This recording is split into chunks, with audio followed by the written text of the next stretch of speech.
Hamas is clearly not upholding its end of the bargain. The murder of these civilians in Jerusalem. They have to resume operations in Gaza very shortly, or else it risks getting very bad to mid to long term. We begin with the latest on the turmoil in the Holy Land, where Israel and Hamas have agreed to extend the ceasefire in Gaza for an 8th day. Hamas released more hostages, and Secretary of State Antony Blinken was back in Israel, urging the Israelis to take concrete steps to protect civilians if and when fighting resumes. But today in Jerusalem, Palestinian gunmen opened fire on a bus stop, killing 3 people.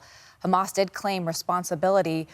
All the while, more than half of the hostages are still in the hands of those same terrorists. We're joined now by Josh Hammer, senior editor at large for Newsweek. Josh, welcome back to the show. It's good to see you. Good to see you, Lindsay. Thank you. Okay, so Hamas has taken responsibility, as I mentioned, for the murder of these civilians in Jerusalem. They were simply waiting for their bus to arrive. This is during what is supposed to be a ceasefire between Israel and Hamas. How should Israel be responding to this? Yeah, some ceasefire where Hamas jihadists are openly taking credit for the slaughter of these civilians at a Jerusalem bus stop, right? I mean, look, there is clearly one side in this conflict that has no compunctions whatsoever about violating every moral norm known to man, about violating every possible scruple of international law, and that side is obviously Hamas. When you compare even taking the hostage swaps on its own terms, Lindsay, you're trading here innocent civilians, women and children who have been taken from their homes, grandmothers, Holocaust survivors, 10-month-old babies in the case of Kafir Bibis, who we fear may actually be dead. You're comparing them to convicted killers, convicted genocidal jihadists. So it's not an apples to apples comparison on its very own face. And then you accentuate that by the fact that Hamas is clearly not upholding its end of the bargain. And of course, why would they? Again, they're a genocidal jihadist outfit that is existentially committed to the destruction of the Jewish state. What is Israel supposed to do in this particular case? So I don't think that this charade of a ceasefire can continue any longer. They're going to have to rev up the warplanes, rev up the tanks, and get this operation going again in Gaza ASAP. And Israel is saying they're trying to release prisoners who have done smaller crimes, but these are able-bodied men, most of them young teenage men who they're releasing. But to the point you just made about this fighting needing to stop soon, as we see more hostages released, one of the goals that Israel has said that they want for this war is, 1, to defeat Hamas, and 2, to release all of the hostages. Can both simultaneously be happening, because we're having no fighting during the ceasefire?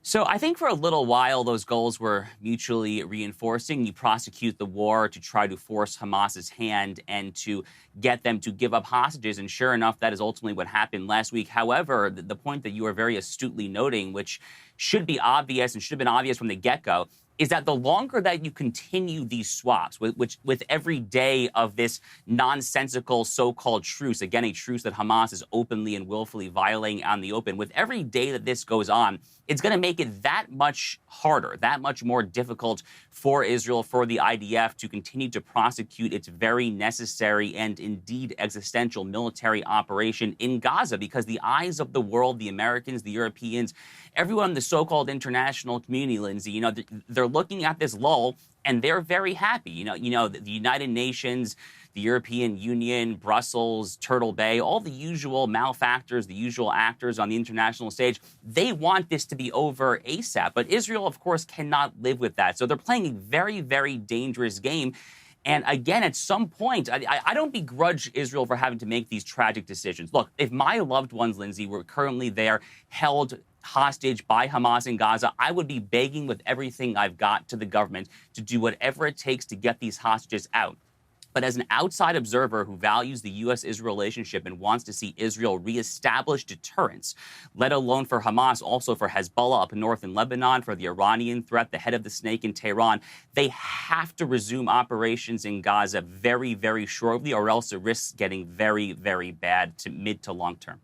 Yeah, and as I've heard you mention before, Hamas understands that Israel values life, and so they are trying to take advantage of that for poor reasons, for not good reasons, obviously a terrorist organization. Josh Hammer, always appreciate your time. Good to see you.